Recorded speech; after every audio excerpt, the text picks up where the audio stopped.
Assalamualaikum warahmatullahi wabarakatuh. Selamat siang menjelang sore, pejuang ekspor. Hari ini saya Santi dari Kampus Ekspor Kementerian Perdagangan, Balai Besar Pendidikan dan Pelatihan Ekspor Indonesia, akan ngobrol santai bersama salah satu fasilitator kita yang masih muda tentunya hari ini dengan Mas Fernandes Raymond. Selamat sore, Mas Fernandes. Ya, selamat sore Ibu. Oke, mungkin sebelum kita ngobrol dalam nih mengenai materi yang akan kita review hari ini. Oke, baik. Jadi nama saya adalah Fernandes Raymond. Saya tinggal di daerah Kota Malang, Jawa Timur. X atau Training of Exporters yang diadakan oleh PPEI. Jadi saya ini merupakan alumni PPEI juga di tahun 2018. Kemudian saya sekarang sedang fokus juga untuk ekspor keripik buah dari Malang ke beberapa negara seperti ke Malaysia, kemudian ada ke Australia dan juga beberapa negara lainnya. Kemudian saya juga sedang membangun sebuah coworking space yang nantinya saya akan membina UMKM-UMKM yang ada di Kota Malang dan mungkin juga daerah-daerah sekitarnya, bagaimana caranya mereka bisa berkembang bahkan bisa sampai ekspor. Oke, menarik sekali nih ya, masih muda tapi banyak sekali kegiatannya. Terutama hari ini kita akan bicara mengenai ekspor ya Mas, karena kita tahu kami dari Balai Besar Pendidikan dan Pelatihan Ekspor Indonesia, Kementerian Perdagangan, kami ini salah satu unit pelaksana teknis terkait perdagangan internasional pelaku usaha untuk kegiatan ekspor. Menarik sekali tadi Mas Fernandes sudah menceritakan siapa sih Mas Fernandes. Nah, salah satu tadi kan yang disampaikan Mas Fernandes itu sudah ekspor nih, keripik nih, adalah bagaimana sih mencari pembeli. Nah, mungkin kita review hari ini bagaimana. Baik, karena saya ini memang dunianya dunia IT basicnya ya Ibu ya. Jadi memang saya lebih banyak menggunakan teknologi online atau internet untuk mencari buyers gitu. Baik itu untuk mencari orderan, baik itu untuk mencari data-data buyers, ataupun untuk mempromosikan produk-produk saya ke luar negeri. Oke, jadi 2 poin yang saya dapat dari pembicaraan ini adalah pertama, kita bisa loh cari data buyer atau pembeli dari internet, dan kedua kita harus memperluas jaringan, terutama jaringan secara internasional. Gimana sih nyari pembeli lewat internet tuh gimana sih Mas? Sebenarnya ada banyak sekali Ibu kalau cara untuk mencari data pembeli di internet. Boleh ada dong, beberapa website. Kuncinya satu, iya boleh. Ya, ada beberapa website yang memang sudah mempertemukan antara penjual dan pembeli atau suppliers dan juga buyers. Itu ada website. Nanti mungkin kalau saya bisa lihatkan slide presentasi, nanti saya bisa lihatkan websitenya Ibu ya. Kemudian dari marketplace juga bisa Ibu. Jadi kalau misalkan saya biasanya membagi itu ada dua cara, yaitu yang berbayar maupun tidak berbayar. Ya kan? Kalau kita senangnya nggak berbayar nih biasanya di pelaku usaha yang pertama nih. Yang tidak berbayar Ibu ya. Jadi kalau yang tidak berbayar itu kita bisa masuk di website seperti marketplace, itu kita bisa mencari data buyers Ibu. Biasanya buyers itu sudah mengirim kebutuhannya mereka apa. Misalkan mereka mencari apa, dari negara mana, kuantitasnya berapa, spesifikasinya apa. Kemudian kita bisa mengirimkan penawaran kita terhadap mereka. Seperti itu bisa. Ada gimana sih marketplace-nya? Coba boleh dong kita. Oke. Saya coba share screen ya. Oke. Jadi pelaku usaha kalau mau cari buyer ternyata ada kuncinya loh. Kita harus bisa mengulik ya di internet. Oh ini. Oke, silakan Mas Fernandes. Mungkin saya buka dari sini dulu. Oke. Ini ada TradeKey, Ibu. TradeKey ini merupakan salah satu marketplace global juga. Jadi digunakan oleh orang hampir seluruh dunia. Jadi di sini kita tidak hanya bisa memposting produknya kita, tetapi kita juga bisa mencari orderan. Jadi kita bisa mencari orderan atau permintaan dari orang-orang dari seluruh dunia. Nah, ini kita bisa masuk di tradekey.com. Kemudian karena di sini saya jualan fruit chips atau keripik buah, saya bisa masukkan fruit chips di sini. Kemudian saya mau mencari apa? Misalkan saya mencari buyers ya atau pembeli. Saya bisa search. Kemudian kita akan bisa membaca permintaan dari buyers dari seluruh dunia. Nah, ini kita bisa lihat.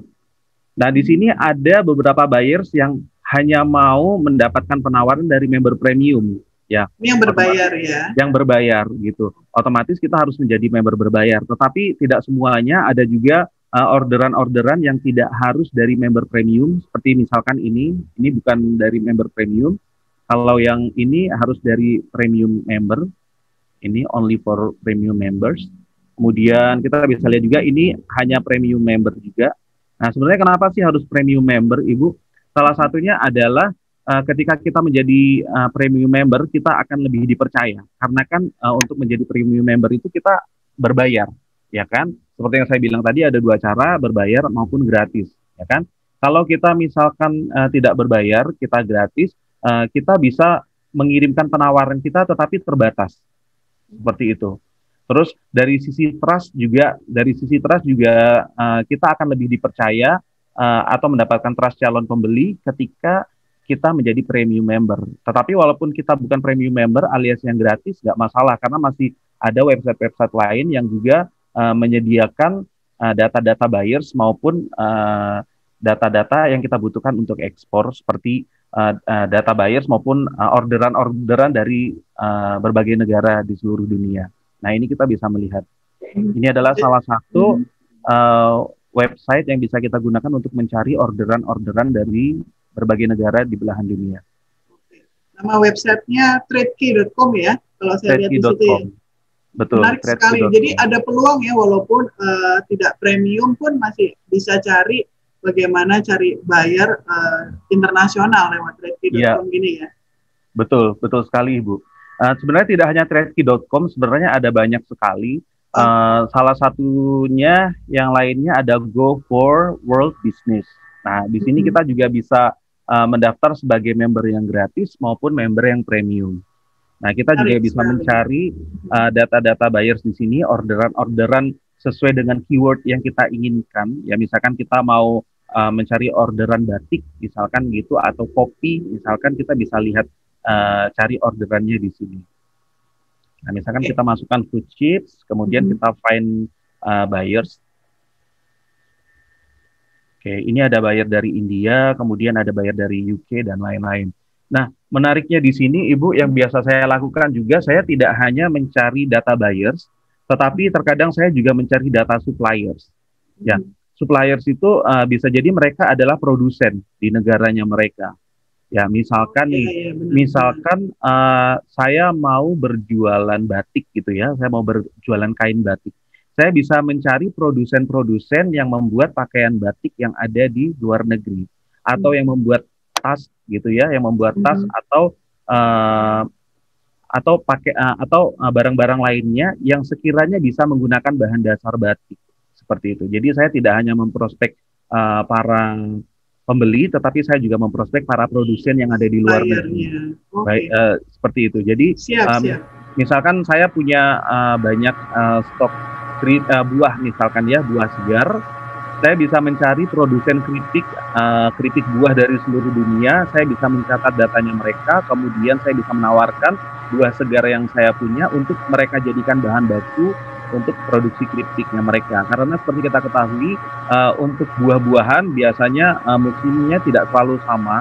Terkadang mungkin di Indonesia sedang banyak-banyaknya, sedangkan di luar negeri tidak begitu banyak. Untuk bahan bakunya kita bisa menjadi pemasok untuk bahan bakunya mereka. Jadi ketika bersosialisasi atau berjejaring di komunitas-komunitas internasional, saya juga tidak membatasi hanya kepada importir saja, tetapi saya juga banyak mencari kenalan yang mereka merupakan produsen seperti itu. Jadi kita harus jeli melihat peluang dari berbagai macam sisi.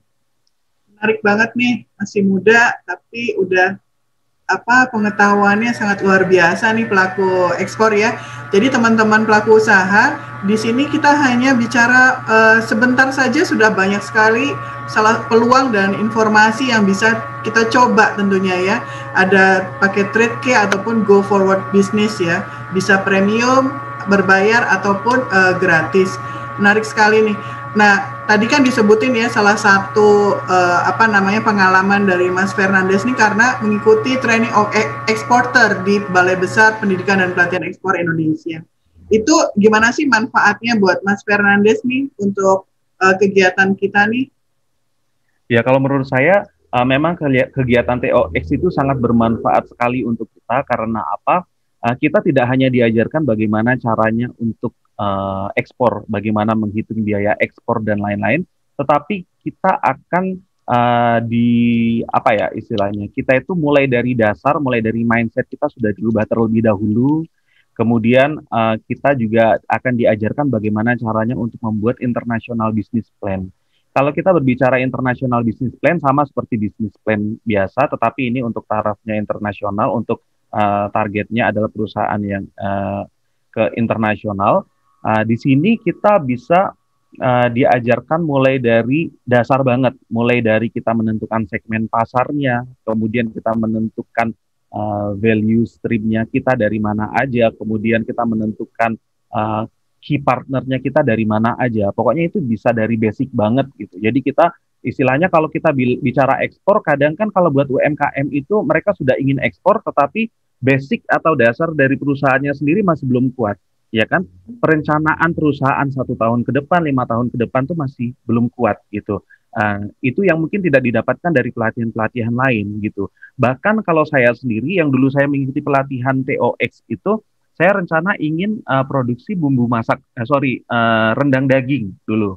Kemudian setelah saya belajar tentang ekspor, mengenal lebih jauh tentang ekspor, oke ternyata ekspor rendang daging itu agak susah karena ini itu. Ya, saya sesuaikan dengan kemampuan saya saat itu. Kemudian saya merubah produknya saya. Sebenarnya bukan merubah produknya saya, tetapi saya memilih produk saya yang lainnya yang lebih mudah untuk diekspor, yaitu bumbu rendang. Tapi waktu itu saya pilih bumbu rendang basah. Kemudian kita diarahkan sama mentor hampir 1 tahun waktu itu. Beberapa bulan awal kita fokus ke pemilihan produk kita karena kadang kita produsen kan ada punya banyak sekali jenis-jenis produk ya kan, kayak saya ada bumbu masak rendang, saya punya rendang daging, saya punya rendang tempe juga, ada rendang suwir dan lain-lain. Kemudian akhirnya saya berpikir konsultasi dengan para mentor atau fasilitator juga, akhirnya saya berpindah